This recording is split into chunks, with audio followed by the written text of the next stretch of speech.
بھارتی پراکسی فتنہ خوارج سے تعلق رکھنے والے دہشت گردوں کی موجودگی کی اطلاع پر آپریشن ISPR کے مطابق فورسز نے ضلع ٹانک میں انٹیلیجنس آپریشن کے دوران 8 ہندوستانی اسپانسر خوارج کو جہنم واصل کر دیا۔ ہلاک خوارج سے اسلحہ اور گولہ بارود بھی برآمد کیا گیا۔ ہلاک دہشت گردی کی متعدد کارروائیوں کے ساتھ ساتھ بے گناہ شہریوں کے قتل میں بھی سرگرم رہے۔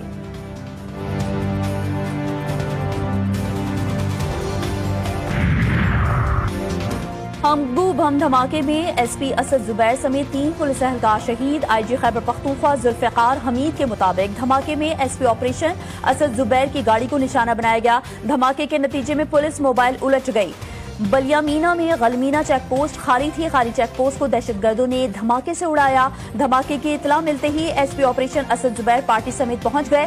اس دوران بلیامینہ پر دوسرا دھماکہ ہوا جس کا شکار SP اور پولیس اہلکار ہوئے اور تینوں شہید ہو گئے۔ وزیر اعلیٰ مریم نواز کی قیادت میں پنجاب پولیس نے کرائم کنٹرول ڈپارٹمنٹ قائم کیا۔ جرائم میں نمایاں کمی دیکھی گئی۔ لاہور میں موٹر سائیکل چھیننے کی وارداتیں آدھے سے بھی کم ہو گئیں۔ IG پنجاب عثمان انور اور ایڈیشنل IG CCD سہیل ظفر چٹھا کی مشترکہ پریس کانفرنس۔ کہا گاڑی چوری کی وارداتوں میں 62% کمی جبکہ ڈکیتی کی وارداتیں 75% کم ہو گئی ہیں۔ پنجاب حکومت نے غیر قانونی اسلحہ سرنڈر کرنے کے لیے 15 دن کی مہلت دی تھی۔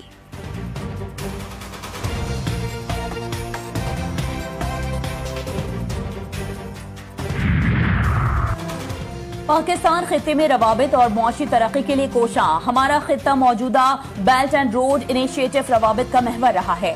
معیشت کی بڑھتی اہمیت نے قدیم گزرگاہ کی اہمیت میں مزید اضافہ کیا۔ وزیراعظم شہباز شریف کا اسلام آباد میں ریجنل ٹرانسپورٹ منسٹرز کانفرنس سے خطاب۔ کہا ریجنل ٹرانسپورٹ منسٹر کانفرنس نے بات چیت کا اہم موقع فراہم کیا۔ کانفرنس دو طرفہ اور علاقائی روابط کے فروغ کے لیے اہم ہے۔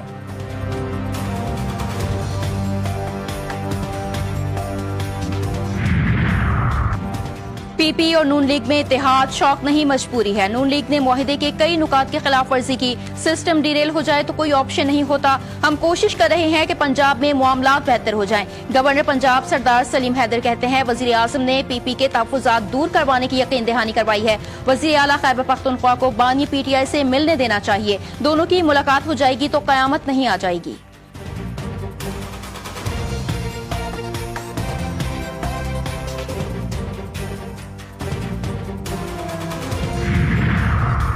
26 نومبر احتجاج کے کیس میں راولپنڈی کی انسدادی دہشت گردی عدالت کا علیمہ خان کا شناختی کارڈ اور پاسپورٹ ضبط کرنے کا حکم۔ بینک اکاؤنٹ بھی فریز کرنے کے احکامات جاری۔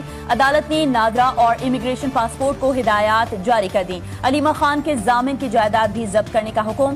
سماعت 27 اکتوبر تک ملتوی۔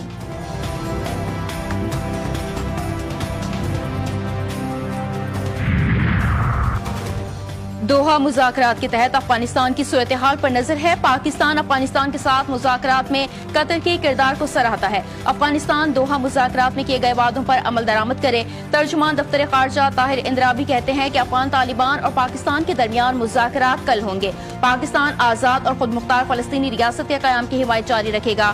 ICJ نے 2 ٹوک الفاظ میں اسرائیل کو قابض قوت قرار دے دیا۔ وزیر اعظم شہباز شریف کا پاکستان قطر تعلقات کی مثبت سمت پر اطمینان کا اظہار۔ قطر کے وزیر تجارت و صنعت شیخ فیصل بن الثانی سے ملاقات۔ مشترکہ فہم و تفہیم قریبی روابط بحال رکھنے پر اتفاق۔ 2 طرفہ تجارت اور سرمایہ کاری کے تعاون کو بڑھانے کی اہمیت پر زور دیا۔ وزیر اعظم کی قطری سرمایہ کاروں کو SIFC فریم ورک کے تحت تعاون کی نئی راہیں تلاش کرنے کی دعوت۔ قطری وزیر شیخ فیصل بن کا اقتصادی روابط مزید گہرا کرنے کا اعادہ۔